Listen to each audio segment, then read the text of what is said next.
Question है हमारे पास, when 4 gram mixture of NaHCO3 and NaCl is heated, 0.66 gram of CO2 gas is obtained.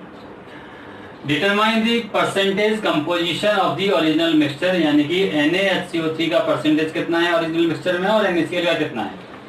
आपको NaHCO3 का और NaCl का टोटल मास दिया 4 ग्राम। मान लीजिए NaHCO3 का मास है x ग्राम, तो NaCl का मास कितना बचा 4 माइनस x ग्राम।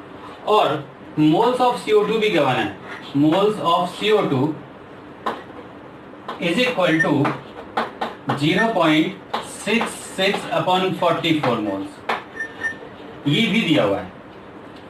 अब आपको पता है कि अगर आप इस मिक्सचर को हीट करोगे, ये पूरा जो मिक्सचर दिया हुआ है इसको अगर आप हीट करोगे तो इसमें CO2 प्रोड्यूस जो होगी वो CO2 NaCl से तो नहीं होगी, वो केवल किससे प्रोड्यूस होगी NaHCO3 से। और NaCO3 का मास मैंने कितना सपोज किया x ग्राम। तो जब NaCO3 की हीटिंग होती है तो NaHCO3 कन्वर्ट होता है Na2CO3 plus H2O plus CO2। आप देखो बैलेंसिंग करने पर यहाँ पर 2 आया, इसका स्टोइकियोमेट्रिक कोएफिशिएंट। इसका मास दिया हुआ x ग्राम, तो इसके मोल्स कितने हो गए x डिवाइडेड बाय 84 मोल्स। और आप देखो इसके 2 मोल से इसका 1 मोल CO2 बनता है, उसने इसी का डेटा दिया है, हम इसी से रिलेट करेंगे।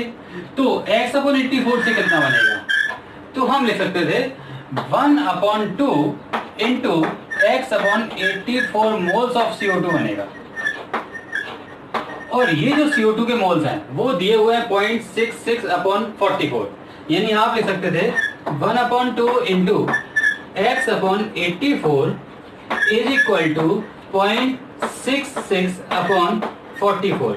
और यहां से जब आप x निकालेंगे, x की वैल्यू, तो परसेंटेज कैसे कैलकुलेट करेंगे, परसेंटेज ऑफ NaHCO3 या weight percent of NaHCO3 is equal to x upon total weight 4 into 100।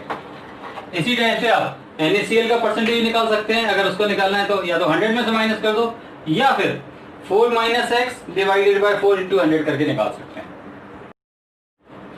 अब इसमें लिखने का तरीका और बता रहा हूं मैं, है यही सब कुछ मेथड में।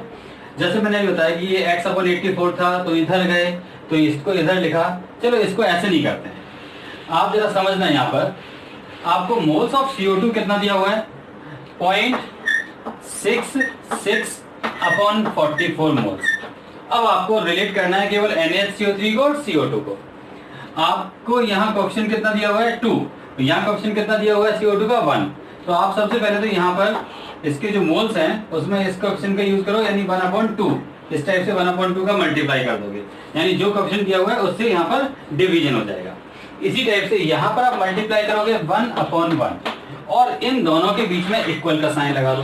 अगर आप इन दोनों को इक्वल करते हैं तो देखो आपको ये लिखा हुआ मिलेगा। तो जरूरी नहीं कि आप इस टाइप से एरो लगा के उधर समझने की कोशिश करें, आप इस टाइप से भी लिखकर ऐसे x निकाल सकते हैं, और बाकी मैंने आपको बताया है।